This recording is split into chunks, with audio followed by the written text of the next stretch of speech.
Ever get that, like, nervous feeling when you're about to speak English, like you're gonna mess up or something? Yeah, totally. Well, today we're going to tackle that fear. We're diving deep into this podcast episode. It's called How to Speak English Without Fear. And Uh, our experts here to help us break it all down. yeah, it's a really cool episode. What I found really interesting is how, the hosts, Jason and Julia, they actually admit that they used to feel that fear too. Really? Yeah, especially Jason. He even tells this story about when he was learning Spanish. He was so scared of sounding dumb that he just like wouldn't even try to speak. Oh, I totally get that. It's like that fear can just stop you from doing anything. It really can. And they talk about how it becomes this like negative cycle. Oh, yeah. You're scared to speak, so you avoid it, but then you don't get any better, and that makes you even more scared. Ugh, it's a vicious cycle for sure. It is. And they also pointed out this other big thing that makes people afraid. It's this pressure to be perfect right from the start. Like you have to be fluent immediately. Oh, yeah, that's true. And it's not just with languages, right? Like, learning any new skill is like that. Exactly. Think about learning to play an instrument or even cook. You don't expect to be like, amazing right away. Nope, you gotta practice, you gotta mess up a few times. So, what did they say about actually, like, getting over that fear and starting to speak more confidently? Well, one of the first things they said was to, like, shift your focus. Don't worry so much about being perfect. Just focus on communicating. So, it's not about impressing everyone with perfect grammar. Nope. Because think about it. The whole point of speaking ANY language is to, like, get your ideas across and connect with people. That's true. Even if you make a small grammar mistake, people will probably still understand what you mean. Right, and they probably won't even care that much. It's about progress, not perfection. Exactly. And speaking of progress, they also talk about starting small. You don't have to jump into these big, complicated conversations right away. Oh, that makes sense. Like, start with simple greetings, short phrases, things you're comfortable with. Okay, so break it down into smaller pieces. Yeah, exactly. And they even suggest practicing, like, by yourself. Wait, what? Talking to yourself? Well, yeah, like describing your day out loud, or thinking in English, even reading out loud from a book. I guess that could work. It might feel a little weird at first, but it helps you get comfortable with the sounds of the language. And then they had this other idea that I thought was really helpful, recording yourself speaking English. Oh, wow, okay.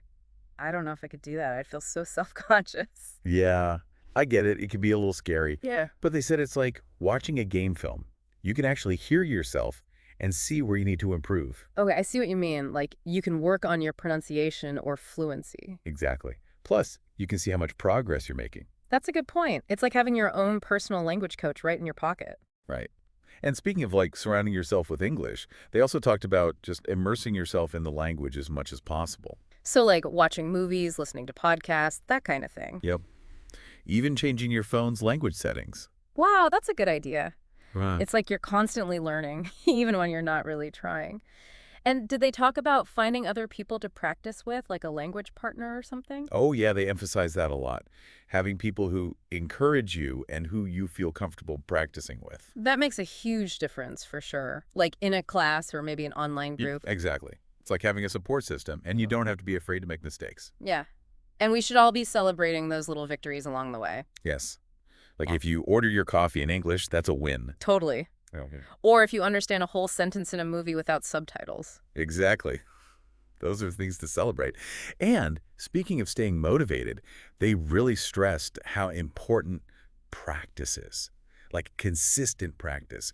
Yeah, that makes sense. It's like with anything you do a lot, the more you do it, the easier it gets. Right. And they said it doesn't have to be this big, overwhelming thing. Even 10 or 15 minutes a day can make a big difference. That's good to know because sometimes I feel like I don't have enough time. Yeah, I know what you mean. But even just a little bit each day can add up. So do they have specific ideas for how to practice? Yeah, they did. I'm really interested to hear what they said. Well, for one, they talked about making a routine. Oh, like a schedule. Yeah, like maybe spending 15 minutes every morning reading an English article out loud. Okay, that sounds doable. Or listening to a podcast on your way to work. Yeah, that's a good idea. I could definitely do that. And they also suggested trying a language exchange program. Oh, right. I've heard of those. You Yeah. get to talk to a native English speaker. Exactly. And they even encourage people to go to English-speaking events. Ooh, that sounds a little scary. It can be, but it's a great way to challenge yourself. You're right. It would definitely push me out of my comfort zone. That's where the growth happens.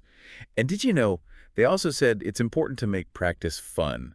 It shouldn't feel like, a chore. Oh, absolutely. Like, what kinds of fun things did they mention? Well, they talked about singing along to English songs. That's a good one. I love listening to music. Me too. Hmm. And they said watching movies with subtitles can be fun too. Oh, yeah. That's how we learned a lot of my English, actually. You see?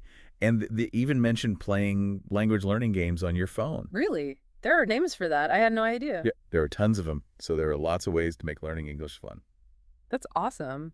And I remember they also talked about having a full conversation in English without switching back to your native language. Like, that's a real test. Yeah, it can be a little intimidating, but it's a great way to see how far you've come. It's like a personal victory, right? When you can finally do that. Totally.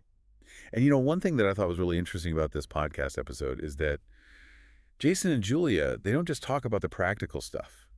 They also talk about the personal growth that comes with learning English. Oh, that's interesting. In what way? Well, they said that learning a new language can really push you outside of your comfort zone and make you more resilient.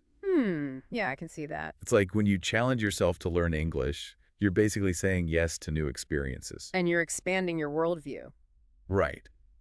But I'm sure there are times when it feels really hard. You just want to give up. Yeah, definitely. What did they say about that? Well, they emphasize the importance of being kind to yourself during the process. That's important. It's easy to compare yourself to other people and feel like you're not doing well enough. Ugh, yeah, I do that all the time. But everyone learns at their own pace. What matters is that you're moving forward, even if it's just a little bit at a time. That's a good reminder. And did they talk about staying motivated, like remembering why you started learning English in the first place? They did. They said it's important to remember your why. Like, was it to travel the world, connect with people from different cultures, get a better job? Exactly. Remembering that can be really powerful when you're feeling discouraged. Yeah, because it reminds you of the bigger picture. Right. It's not just about memorizing words. It's about opening up new possibilities. So true. So, as we wrap up this first part of our deep dive, what's one thing that's really stuck with you so far? And is there a strategy or tip that you're excited to try or that's already helped you on your own language learning journey? We'll be back in just a moment to continue exploring this idea of conquering your fear of speaking English. Welcome back, everyone. We're still talking all about how to get over that fear of speaking English, and I'm already feeling more confident just from what we've discussed so far. Me too. There's just so much good stuff in that podcast episode we're talking about. And one thing that really stuck out to me was how important your mindset is. Like, even before you start thinking about grammar or vocabulary, Yeah. you got to deal with those fears and anxieties that are holding you back. Yeah, that makes sense. It's like you need to clear your head before you can really focus on learning. And I know they talked about some pretty common fears, right? Oh, for sure. Like the fear of making mistakes, the pressure to be perfect, and that negative cycle we talked about where you're scared so you avoid speaking. Right. But then that makes you even more scared. It's like a trap. It is. But the good news is you can totally break free from it. How? Well, they said instead of getting hung up on speaking perfectly, just focus on communication. So it's more about the message than like getting every little grammar detail right. Exactly. And I think that's really freeing. I agree. And I really liked how they gave those practical tips for dealing with those fears.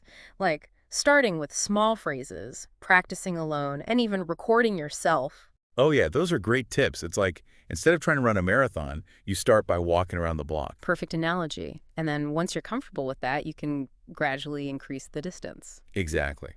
And they talked a lot about how important consistency and patience are, like even if you only have a few minutes each day to practice. Right. It's about making it a habit. So what are some ways to fit those practice sessions into our busy lives? Well, they said it's about finding what works for you, and incorporating it into your routine. Maybe it's listening to a podcast during your commute. Oh, I like that idea. Or maybe reading a news article online before bed. Exactly. And learning doesn't have to be boring. They had some fun ideas too. Really? Yeah. They're like, sing along to English songs, watch movies with subtitles. Yeah, I love those. What else? They even said to play language learning games on your phone. Wow, I didn't know there were games for that. There are so many. It's all about making it fun and engaging. Oh, and they also talked about surrounding yourself with English as much as you can. Yeah, like immersing yourself in it, right? Totally.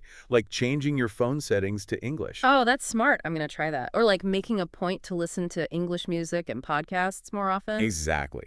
And they said, don't forget to celebrate those small victories along the way. Oh, yeah, those are so important. It's easy to get discouraged if you're only focused on the big goal of fluency. Right. But when you take the time to acknowledge those little wins, it keeps you motivated. Like, hey, I just understood that whole conversation without subtitles. Exactly. Or I ordered my coffee without having to switch back to my native language. Yes, those are big wins. And, I remember they also talked about how important it is to find a supportive environment. Oh, absolutely. Like a teacher, a language partner, or even an online community. It's like having your own personal cheer squad. Totally. Because they understand the challenges and they can encourage you when you need it. Yeah, and it creates a safe space where you feel comfortable making mistakes. Because, let's be real, we all make mistakes, Yeah. especially when we're learning something new. True. I think sometimes we forget that. And they were like, don't be afraid of mistakes. See them as opportunities to learn. I like that. Jason even shared how he learned some of his best Spanish from messing up in real conversations. Exactly. It's all part of the process. Yeah. And I really liked how they talked about the personal growth side of learning English, too. Yeah, what do they say about that? Well, they were saying how it can push you out of your comfort zone and make you more resilient in other areas of your life, too. Oh, interesting. Because think about it, when you challenge yourself to learn a new language, you're kind of saying yes to new experiences. And you're becoming more adaptable and open to different ways of thinking. Right. But I'm sure there are times when it feels really tough and you just want to give up. Oh, for sure. Right. What did they say about dealing with those moments? They said, be kind to yourself. Like, don't beat yourself up if you're not progressing as fast as you want. Yeah, that's so important. It's easy to compare yourself to other people and feel inadequate. Totally. But everyone learns at their own pace. What matters is that you keep moving forward. Even if it's just one small step at a time. Right. And they said it's really helpful to remember your why, Oh, yeah, like why did you start learning English in the first place? Was it to travel? Or maybe to connect with people from different cultures? Or maybe to get a better job? Exactly. Whatever it was, reconnect with that reason, and it'll give you the motivation to keep going. Yeah, because it reminds you of the bigger picture. So as we head into the last part of our deep dive, I'm curious to hear from you guys. Yeah, what mindset shifts or practical strategies have really resonated with you? And are there any specific areas where you feel like you need more support or encouragement? Welcome back to our deep dive, everyone. We're wrapping things up on how to conquer that fear of speaking English. I think one of the most powerful things they talked about in that episode was visualization. Oh, yeah, I remember that part. It was towards the end, right? Yeah. And they talked about how just picturing yourself, like actually speaking English confidently, can really help you achieve it. It's like tricking your brain into believing it's possible, Exactly. So I want to try something with you all right now. Think about a specific situation where you really want to speak English more confidently. Okay. Maybe it's ordering food at a restaurant or giving a presentation at work or just, chatting with someone who speaks English. Got it. Got it. Now, close your eyes for a sec and really imagine yourself in that situation. Okay. What do you see? What do you hear? How does it feel to be speaking English clearly and without that fear holding you back? Really try to feel those feelings of accomplishment and pride. That's such a good point. Because the more you can imagine yourself succeeding, the more your brain starts to believe that it's actually possible. And that can make a huge difference. It really can. And, it goes hand in hand with setting small, achievable goals, which they talked about too. Instead of focusing on this huge goal of becoming fluent, break it down into smaller steps. Yeah, much more manageable. So think about that vision you just created in your mind. What's one specific thing you can do today to, get a little bit closer to that? Yeah, even something small. Right.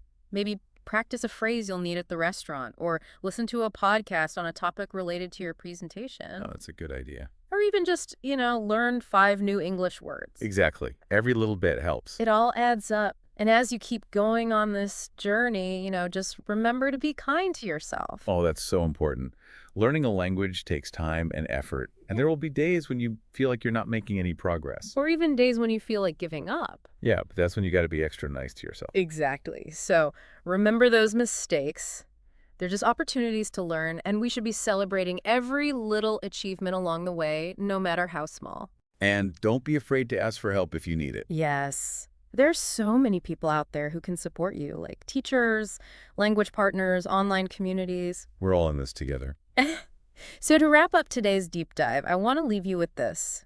This journey of learning English, it's about so much more than just grammar and vocabulary. It's about becoming a more confident and adaptable person. It's about connecting with new people and cultures and expanding your horizons. So embrace the challenge and believe in yourself. You got this. We'll see you all next time.